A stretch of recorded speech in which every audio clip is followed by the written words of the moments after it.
Hello, Namaskar and Adab to all my friends from your friend astrologer and guide Irfan, once more with you from your very own channel Astro Assurance. As we go deeper and deeper into horoscope analysis, we get into those territories which are slightly not very clear to us, and these questions pop up again and again, especially the relationship of the divisional charts with respect to the Lagna chart or the D1 chart, and how do we see the placement of planets comparing the placement in the D1 chart to or the Lagna chart to the divisional charts. Now I have done many videos on this, try to clarify, for example, between the D1 and the D9, how to see the placements in the D9 chart versus D1. Do you see doshas or yogas in the D9 chart or the Navamsa chart, and how in the D9 when you compare it to the D1, a planet will give you more finer results of the placement from the D1 versus D9. So I will give you links to all those videos in the comment section below. Please see those videos also, that will give you more clarity on how to see the divisional chart, especially the divisional chart which is the D9 chart, but the most important divisional chart. So now I am going a step further. Now I am going to talk about specific planetary placements in the D9 chart compared to their placement in the Lagna or the D1 chart. So let's start with a generic rule. Anytime when you see a planet which is placed very well in the Lagna chart, it is in the Kendra, it is in own sign or exaltation sign, or it's a Multikona sign, it is in a good yoga, under no affliction, no problems, no challenges to the planet in the Lagna chart. Now even if in the D9, in the Navamsa, it goes into an unfriendly sign, if it goes into the Dusthanas, it goes even into its debilitation sign, yet it retains 70 to 80% of its energy. It does not lose its energy just because it is seen in the debilitation sign or a negative sign or a unfriendly sign in the D9 chart. The reason being is that in the D1 chart, from where the D9 is derived, it is very well placed. It is in a yoga, strong degrees, good sign, all the placements are good. How can such a planet which has everything going for it lose completely its strength in the D9? It is like you have an excellent car, you have a sports car, everything is good, but the AC is not working. That's how you can see. Yeah, it becomes a little uncomfortable because the AC is not working, but you can roll down the windows a little bit of effort, little bit of facing a little uncomfort, but you're still in a luxurious car, super speed, very safe, airbags, seat belts, technologically very safe, ABS, everything is going for you.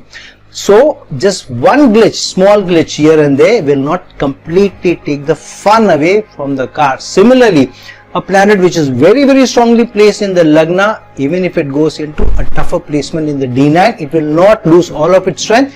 It may lose 30 to 40% of its strength, which means you will have to work harder, a little harder, or maybe slightly more harder to manifest better results out of the planet rather than giving up hope.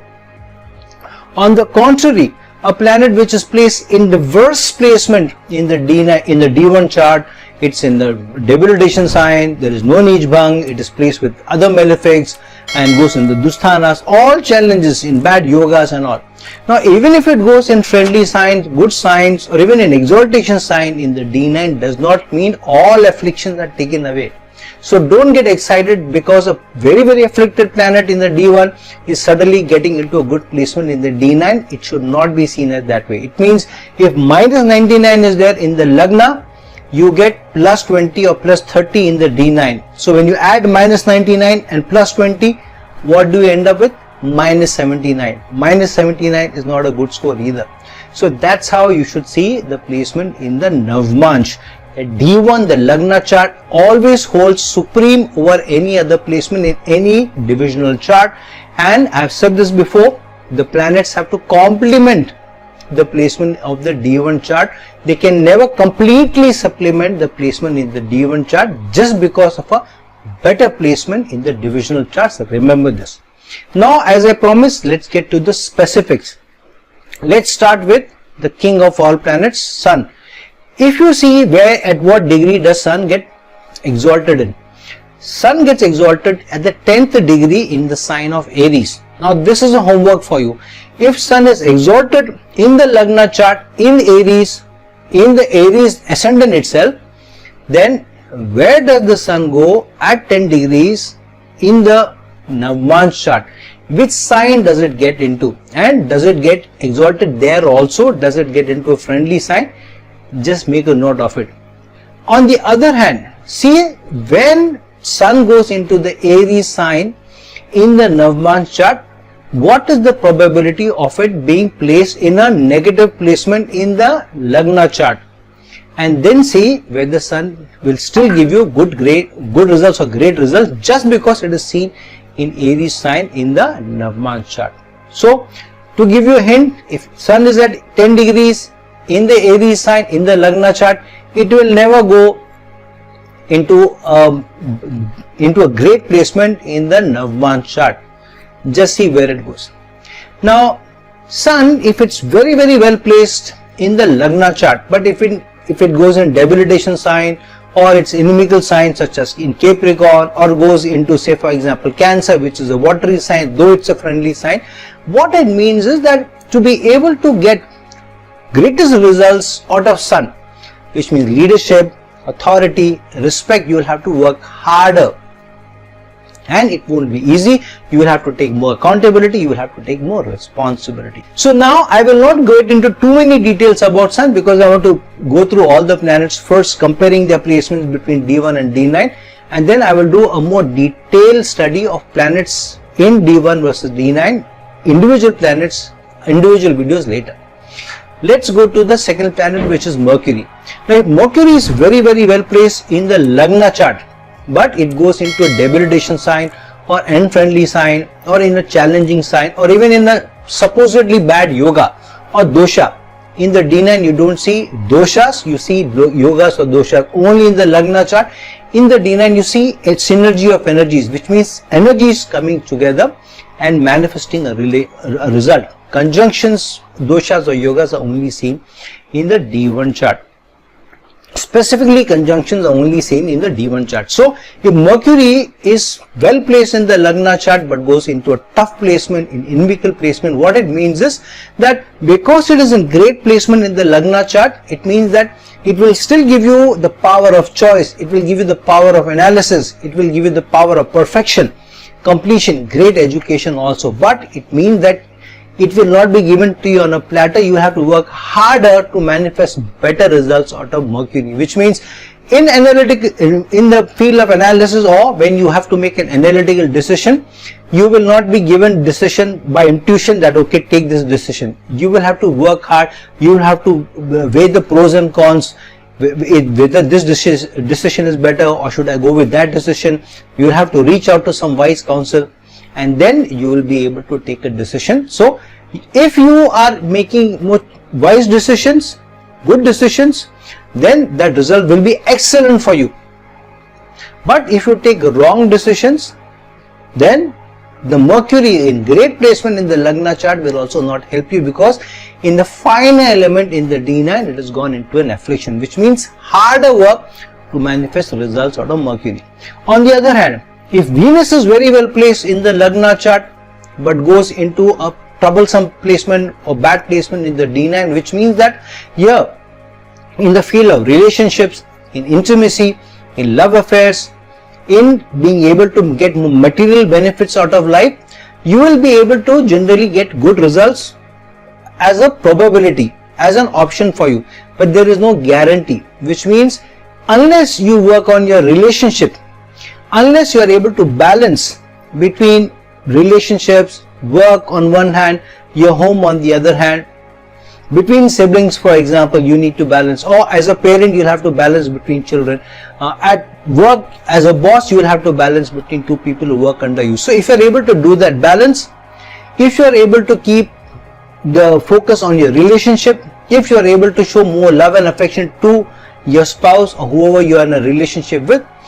without thinking so much for yourself, then even if Venus is in a troublesome placement in the D9 chart, because you are more giving, you are focusing on relationship and you are not focusing too much on material benefits, Venus will still give you great results. So keep that in mind, which means harder work But if you are keeping to the more legible one, the more ethical one, ethical approach towards a planetary placement, the morally right placement, the socially right placement, the socially right actions, then you will be able to manifest good results out of a planet, which means just a little more hard work, just a little more patience is required to get better results.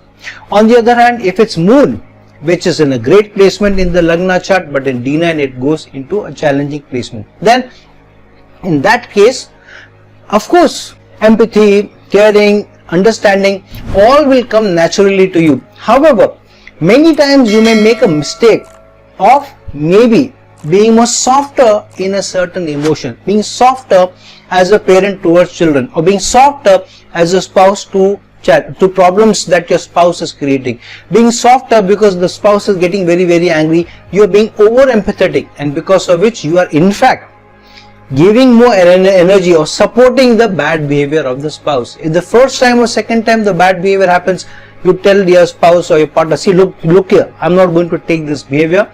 I empathize with your situations. I understand you're going through a trouble time, but I can't take this behavior. I can't take this abusive behavior for you. So there is a line drawn. Then the person is put in his place. So if you become over empathetic, over emotional about something, and maybe overreact about something, then there is a challenge, which means you are given an opportunity of being empathetic, nourishing, helping others, also being supportive also, and getting the support, love, affection, empathy in return also. But it is for you to make the right choices. It will not be given to you on a platter. You will have to make the right choice to be able to manifest better results from your moon, where others are also as empathetic towards you, as understanding towards you, and as supportive towards you. Now, if Mars is the planet which is in a great placement in the Lagna chart but goes into a strong affliction in the Navamsa chart. To give you a small example of affliction, Mars is a fiery planet. So if Mars goes into any fiery placement in the D9, goes into Leo, goes into Sagittarius, goes into Aries, then it's still strong. However, Mars goes into Cancer, which is the debilitation sign and a watery place, then it's in a tough spot. Mars going into Scorpio, which is its own sign, though it is watery sign, still retains a lot of strength. But Mars going into Pisces in the D9 also, in the fine element it is going into a water sign, then definitely is under affliction, in spite of Pisces being the sign of a friendly planet, which is Jupiter. But Mars goes into Virgo, Mars goes into, say for example, the Gemini sign, then there is going to be a problem. Mars going to Libra is also going to create challenges. But what it means is that you will be given the energy, the wherewithal, the motivation, the strong willpower, everything is there. However, there will be tendency for you to overreact, be over temperamental, lose your cool, or lose your energy, or without thinking, rushing into dangers and spoiling the areas or spoiling the results. So while the energy is given to you, high quantity of willpower is given to you, yet you will have to make the effort to get better results out of your Mars rather than losing the way. And then let's look at Jupiter. If Jupiter is very strongly placed in your Lagna chart, maybe in Cancer sign, in exaltation sign, or placed in, say for example, in the Aries sign, where it gets very well placed by, Jupiter is also a fiery planet. It is to an extent similar like Mars, where Mars rules Aries on one hand and Scorpio, watery sign, on the other hand. Similarly, Jupiter rules Sagittarius, the fiery sign on one hand, it's a Mutrikona sign, and Pisces, a watery sign, on the other hand. So if Jupiter goes into Aries in the Lagna chart, very strong, or in Cancer, or in Leo, or in its own sign of Sagittarius, then it's in an excellent placement. Especially if there are no malefics involved, Jupiter gets into the Kendra, great placement. But if Jupiter goes into Capricorn, Jupiter goes into Virgo, Jupiter goes into even Aquarius, then definitely there will be a challenge if Jupiter goes into these placements in the Navamsa chart in the D9. This means that to be able to show more wisdom, to take wise decisions, to be able to take your relationships along, or in being able to exert your advice to others, help others, come across as a guru, or to master something, it won't be easy. To get the acceptability of others that you are a guru, you are a master, won't be easy. You will have to work harder. depending on the manifestation of the sign. In Gemini, you'll have to work harder on your communication skills to come across as somebody who's a guru, who's a master, and to build your image, to build your brand. If it goes into, say for example, the Virgo sign, then you will have to work harder in serving others, and over a period of time, years together, you keep advising, you keep consulting people, you keep building the clientele before the acceptance comes to you. So that's how Jupiter's placement is seen from the Lagna versus the D9, the Navamsa chart. If Saturn goes into a great placement in the Lagna chart, but not going into a problematic placement in a dosha or in the Dushthanas, in a negative sign, in Aries, for example, in debilitation sign, or goes into Cancer, or goes into Leo sign, unfriendly planet is Sun to Saturn, then in the D9, Saturn will create challenges of organization, of being patient, persevering, especially related to relationship, because D9 is more about relationship. So here, person will not be able to keep the patience for a long period of time. If Saturn goes in a great placement in D9 also, this person is very patient, very committed, very organized, and stability, everything will come easier to him. But a great placement in the Lagna, all probability, all strength is given to it. But it goes into a challenging placement in the D9, which means that you will have to be more harder, work harder on your patience, work harder on your perseverance, work harder on your work. You will take that much more time to manifest results, that much time to grow in your career, that much time to settle down in a relationship, that much time to grow your business. So your patience will be tested a little bit more. Your perseverance will be tested a little bit more. Your organization skills, your commitment will also be tested more before the results will come to you. Now, if Rahu gets into a great placement in the Lagna chart, but in the Navamsa chart, Rahu gets into an affliction. It gets placed with Saturn, or Rahu gets placed with Moon. So here, Rahu is spoiling definitely the dissemination of the other planet, but the other planet is also spoiling Rahu's dissemination. Rahu gets with Jupiter in the D9. So what it means is here, Rahu on the other hand is nuclear explosive energy, but when it gets placed with such placements, then the Rahu becomes more negative in its manifestation, will mislead you, which means in relationships also many times greed will take over. Your own win, your own success will become more important to you even over the success of others. Whether it is, as I said before, D9 is about relationship. So majorly about spouse or your wife, but also in business or with colleagues at work or with people who are working on a project, wherever it is. If Rahu gets into a challenging placement in the D9, then in relationship, Rahu will try to cut corners. Rahu may push you towards being more manipulative, playing tricks on you, making you blindsided, not be able to see the better side of people, will push you to take the unethical, trajectory, unethical path, and then you will spoil the relationship because of that. Rahu may still give you great results on a material level, but in your worst time, it is your relationship which come to your help, not anything else. So keep that in mind. In a great placement of the D1 chart, but goes into a tough placement in D9, then extra effort will be required to keep Rahu at bay, Rahu in check.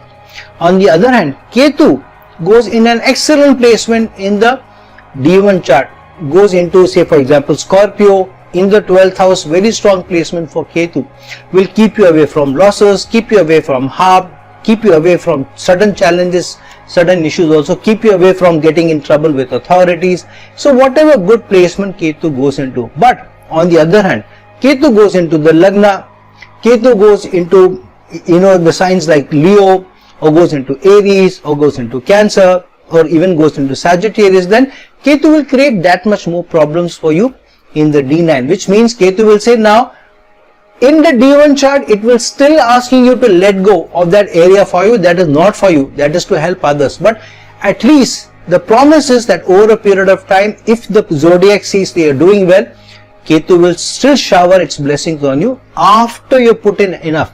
But if it goes in a tough placement, in spite of best placement in the D1, it goes in a tough placement in the Navamsa, in the D9, which means almost negation of that area. It will be very difficult to get even an iota of success from that area if it goes into a tough placement in the D9.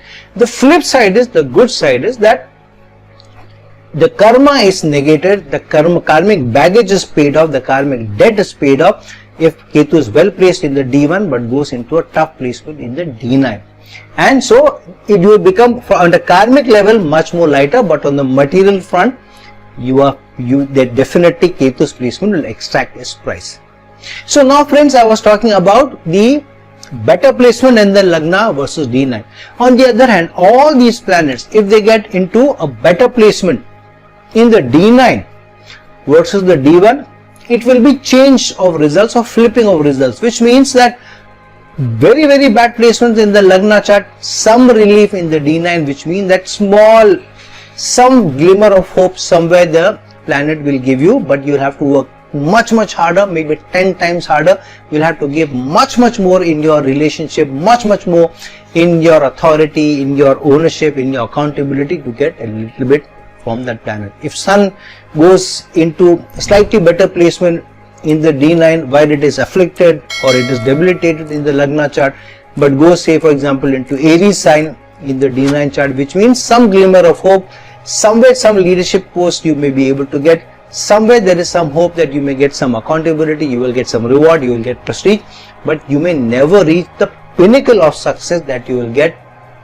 in the world if your D9 shows better placement, but your D1 is absolutely drastic for any planetary placement. And that's how you should see the placement between the D1 chart and D9 chart specifically for each planetary placement. So friends, now that we have talked about the D1 versus D9 for all the 9 planetary entities, check your own horoscope.